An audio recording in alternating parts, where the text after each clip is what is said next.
عقیدے کی حفاظت کرو، اپنے بچوں کو بتاؤ۔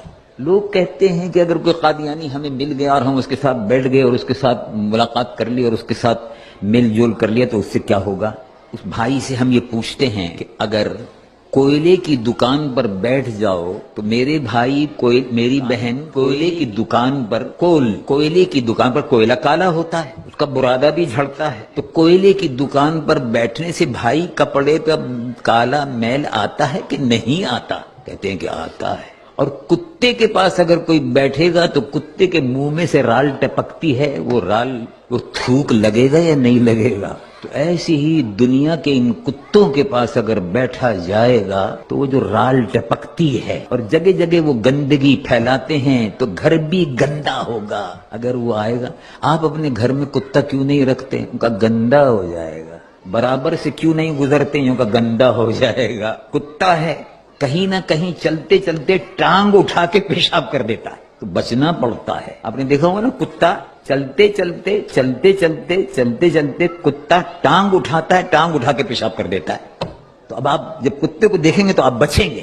ایسے ہی جن سے ایمان پر گندگی کے چھینٹے لگے، جن سے ایمان پر گندگی کے چھینٹے لگے، جن سے ایمان صاف ستھرا ہے اس پر کوئلے کے چھینٹے پڑیں، کوئلے کے برادہ پڑے اور کالک لگے، اس کو ایمان کو بچاؤ۔ صاف ستھرا نور محمدی صلی اللہ علیہ وسلم سے بھرا ہوا ایمان ملا ہے، اس ایمان کو صاف ستھرا رکھو، اور رسول اللہ حضور پر نور محمد رسول اللہ صلی اللہ علیہ وسلم کی محبت سے اس ایمان کو اپنے روشن رکھو، اس عقیدے کی حفاظت کرو۔ اور اگر صحبت برے لوگوں کی، اسلام کے دشمنوں کی صحبت میں، اور خاص طور سے مرزائی قادیانی رسول اللہ کی نبوت کے دشمن ہیں، دشمنان ختم نبوت سے میل جول سے، ملنے جلنے سے ایمان پر جو دھبے لگ جائیں گے ان سے ایمان کو بچاؤ۔ یہ ہمارا اور آپ کا فریضہ ہے۔